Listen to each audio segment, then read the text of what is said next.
Hi செல்லக்குட்டி, welcome to my channel. இன்றைக்கி என்ன வீடியோன்னு பார்த்துடலாமா? வாங்க. வேறு எந்த வீடியோவும் இல்லைங்க. ஒரு கணவனுக்கும் ஒரு மனைவிக்கும் இருக்கிற பாண்டிங், அதாவது ஒரு மனைவி கோபப்பட்டுட்டா சண்டை போட்டுட்டா அப்படின்னா பசங்க ஃபஸ்ட்டு, அதாவது கணவர்கள் முதல்ல போய் தேடி கண்டுபிடிக்கிறது மல்லிகைப்பூ, அதுக்கப்புறம் அல்வா. அதில் நம்ம ஃபஸ்ட்டு விஷயத்தை தான் நம்ம இப்போ பார்க்க போகிறோம். எப்பயுமே நம்ம கடையில் வாங்கி பூ வாங்கி வைப்போம். ஆனால் அப்போல்லாம் வந்துட்டு அந்த காலத்துலலாம் வந்துட்டு பூ கட்டி தான் தலையில் வைப்பாங்க. அதை கட்டினா கடையிலையும் கட்டி தாங்க தராங்க. நான் என்ன சொல்ல வரேன்னா, வீட்லேயே வாங்கி கட்டி வைப்பாங்க தலைக்கு. ஸோ நம்மளும் இப்போ இருக்கிற ஜென்ரேஷனில் யாரும் கட்டி வைக்க மாட்டாங்க. ஆனால் ஃப்யூச்சரில் ஒரு சிலர் கண்டிப்பாக கட்டுறதுக்கு வாய்ப்பு இருக்குது. அதுக்கு இந்த வீடியோ வந்து யூஸ்ஃபுல்லாக இருக்கும்னு நான் நினைக்கிறேன். ஏன் இந்த ஜென்ரேஷனில் யாரும் பூ கட்டுறது இல்லையா?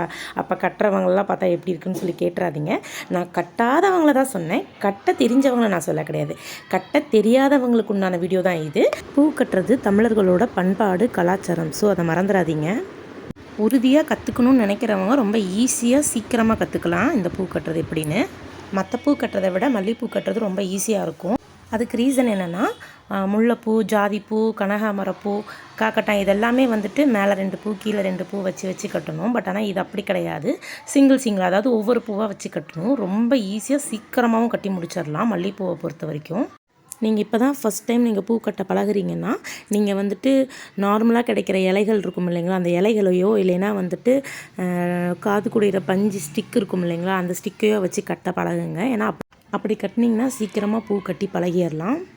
ஃபஸ்ட்டு வந்துட்டு நீங்கள் நூல்கண்டு எடுத்துக்கோங்க. நூல்கண்டு எடுத்துக்கிட்டு அதை வந்துட்டு நீங்கள் ஈரத்தில் நினச்சிக்கோங்க. ஏன்னா ஈரத்தில் நினைக்கும் போது சீக்கிரம் பூ வந்துட்டு அவராது, அதே மாதிரி கட்டாகாது.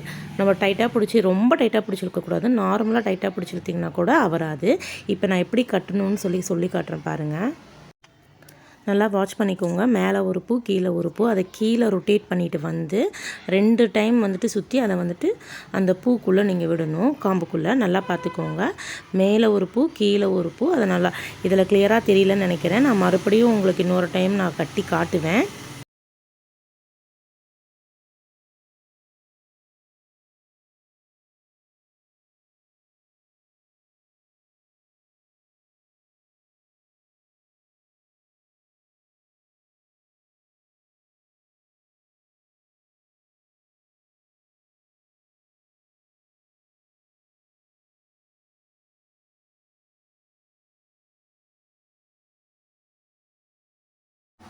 இப்போ நல்லா வாட்ச் பண்ணிக்கோங்க. ஒரு தடவை இல்லை 2-3 தடவை நான் கட்டி காட்டுவேன். மேலே ஒரு பூ கீழே ஒரு பூ வச்சுக்கோங்க. அந்த த்ரெட்டை வந்துட்டு கீழே இருக்க அந்த மல்லிப்பூ கடியில் விட்டு மேலே வந்துட்டு 2 சுற்றி சைடில் அந்த 2 விரலுக்கு நடுவில் விட்டு த்ரெட்டை இழுத்திங்கன்னா டைட் ஆகிடும் பூவு. அதே மாதிரி மறுபடியும் நல்லா வாட்ச் பண்ணுங்கள். மேலே ஒரு பூ கீழே ஒரு பூ விட்டு பூவை ரொட்டேட் பண்ணிவிட்டு வந்து 2 சுற்றி அந்த பூக்குள்ளே போட்டு விட்டு இழுத்திங்கன்னா பூ டைட் ஆகிக்கும். இந்த மாதிரி நீங்கள் 2-3 டைம், ஃபஸ்ட்டு டைம் லூஸாக வந்தாலும் நீங்கள் ஈரப்படுத்தி, அதாவது நூல்கண்டை வந்துட்டு ஈரப்படுத்தி நீங்கள் கட்டும் போது பூ வந்துட்டு நல்ல டைட்டாக தான் கட்ட வரும். ரொம்ப டைட்டாக கட்ட வரலனாலும் ஓரளவுக்கு நார்மலாக டைட்டாக கட்டுவீங்க. எப்பயுமே பூ வந்துட்டு மொக்கா இருக்கும் போது கட்டிடுங்க, ரொம்ப அழகாக இருக்கும். பாருங்கள், முடிச்சாச்சு, பூ கட்டி முடிச்சாச்சு. ஃபினிஷிங்கில் எப்படி இருக்குதுன்னு சொல்லுங்கள். புருஷங்கிட்ட கோச்சிக்கிட்டு பேசாமல் இருந்தால் டெய்லியும் பூ கிடைக்கும் போல். அப்போ டெய்லிக்குமே இனிமேல் கோச்சிக்கிட்டு பேசாமல் இருந்துக்கலாம். கல்யாணம் ஆன ஒரு ஆம்பளை எப்படி இருக்கணுன்றதை என்னோடய புருஷன் நிரூபிச்சிட்டாரு. I proud of you. Okay friends, இந்த வீடியோ உங்களுக்கு பிடிச்சிருந்துச்சுன்னா நம்ம சேனலை மறக்காமல் லைக் பண்ணுங்கள், ஷேர் பண்ணுங்கள், கமெண்ட் பண்ணுங்கள். அப்படியே மறக்காமல் நம்ம சேனலை சப்ஸ்கிரைப் பண்ணிக்கோங்க. தேங்க்ஸ் ஃபார் வாட்சிங்.